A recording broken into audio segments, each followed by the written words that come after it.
البدع والأهواء، أهل البدع العقائدية وأهل البدع السياسية. نقول بيننا وبينكم السلف، بيننا وبينكم الكتب، كان فيقول البدع بيننا وبينكم. Bismillahirrahmanirrahim. Qala al-Imam an-Nawawi rahimahullahu taala, masuk bab yang baru berarti ya. Babu tahrimil kibri wal i'jab. Kalau di sini babnya adalah bab ke-72. Diharamkannya kesombongan dan mengagumi diri sendiri. Qala Allah Ta'ala berfirman, tilkad darul akhiratu naj'aluha lilladzina la yuriduna 'uluwan fil ardi wala fasada wal 'aqibatu lil muttaqin.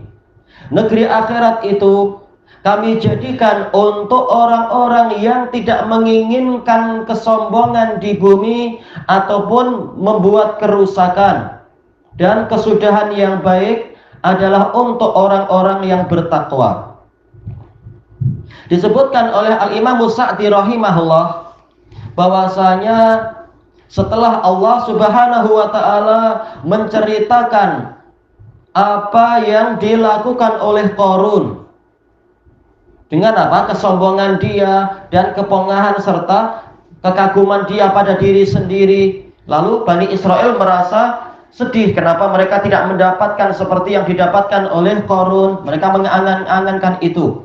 Kemudian para ulamanya mengingatkan bahwasanya kesudahan yang baik adalah untuk orang-orang yang bertakwa, dan mengingatkan bahwasanya pahala akhirat itu Allah jadikan bahwasanya pahala akhirat itu lebih baik daripada itu tadi semua. Baik. Kemudian Allah menyebutkan tentang hukuman Allah kepada Qarun dan sebagainya. Lalu Allah menyebutkan ini, tilkad darul akhirah, negeri akhirat itu kami jadikan untuk orang-orang yang tidak menginginkan kesombongan di bumi. Baik. Maka ini adalah isyarat, kata Imam As-Sa'di, bahwasanya orang-orang yang menyombongkan diri di bumi, mereka tidak akan mendapatkan negeri akhirat tadi dengan segala kenikmatannya. Baik. Demikian pula orang yang suka membuat kerusakan di bumi, maka mereka tidak akan mendapatkan kenikmatan negeri akhirat. Dan disebutkan oleh Al-Imamul Baghawi rahimahullahu ta'ala, demikian pula ulama yang lain menukilkan dari ulama salaf yang sebelumnya, dan bahkan semua ahli tafsir, baik itu Ibnu Katsir ataupun juga Ibnu Jarir dan Qurtubi, negeri akhirat yang dimaksudkan adalah surga. Tapi Qurtubi memberikan faedah yang sangat bagus. Kenapa? Tahu-tahu Allah membuka kalimat ini dengan tilka darul akhirah. Ini ala maslakit ta'zimi wat tafkhim ala sya'nil jannah, yaitu polanya adalah menyebutkan pengagungan dan besarnya nilai surga. Maka seakan-akan saking besarnya kita tidak mengatakan hadhihi ini, tapi saking besarnya perlu ditunjuk dari jauh, karena dengan jarak entah berapa puluh tahun, berapa ratus tahun pun surga akan nampak dari kejauhan, saking besarnya, saking hebatnya. Maka ditunjuk dari kejauhan, tilkad darul akhirah, itulah negeri akhirat yang mana, dan seterusnya itu nanti disebutkan dalam ayat itu. Baik. Negeri akhirat disebutkan oleh Imam Ibnu Jarir juga Ibnu Katsir, yaitu dengan segala kenikmatannya. Bukan hanya negerinya, bukan hanya tanahnya istilahnya, tapi betul-betul dengan segala kenikmatannya. Disebutkan oleh Ibnu Katsir juga di samping kenikmatannya juga dengan kekekalannya. Bukan kenikmatan yang hanya 5 tahun, 6 tahun, 20 tahun, tapi dengan kekekalannya. Jadi kualitinya, kualiti yang tertinggi.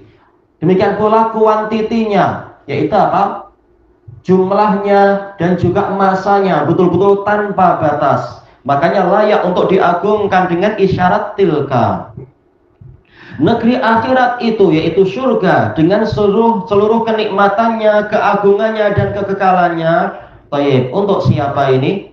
Naj'aluha lilladzina la yuriduna uluwa. kami jadikan dia untuk orang-orang yang tidak menginginkan kesombongan di bumi.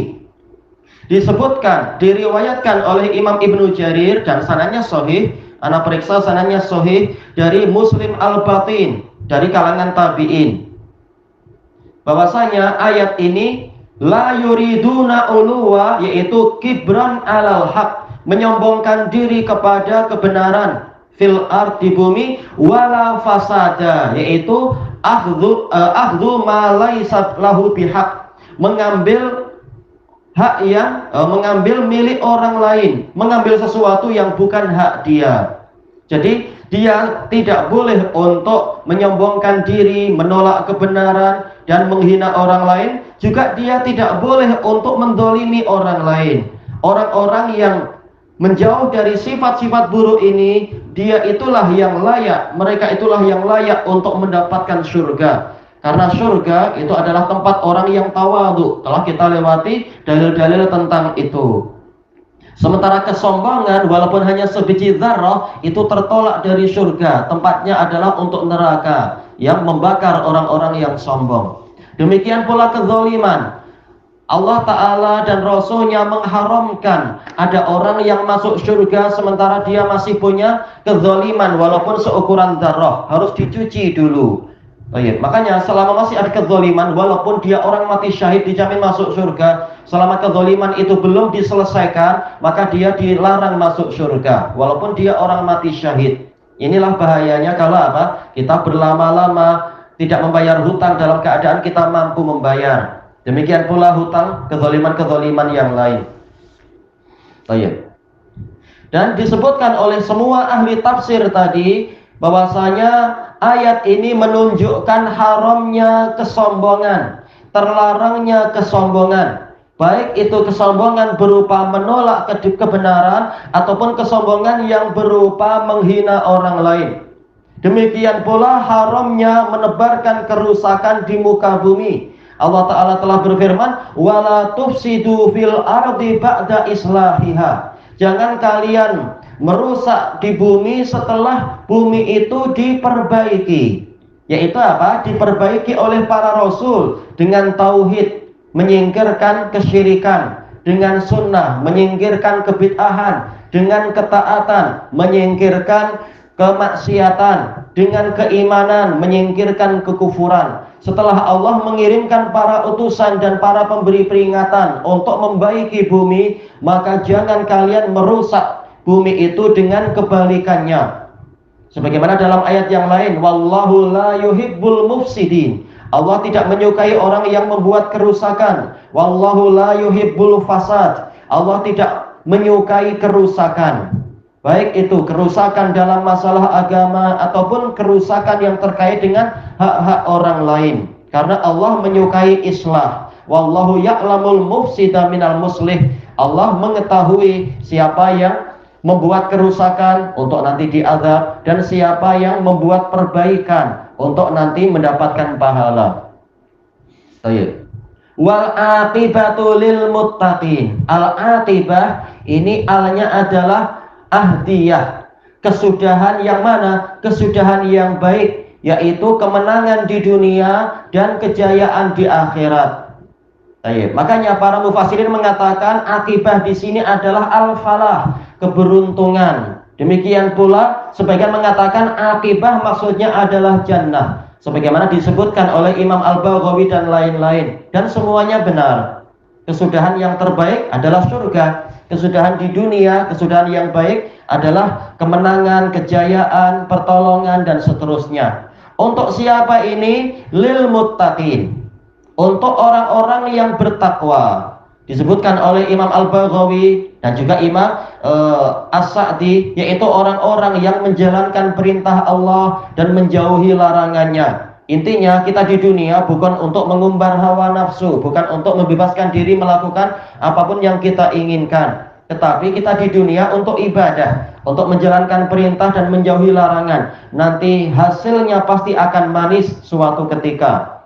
Baik, ilahuna wallahu a'lam.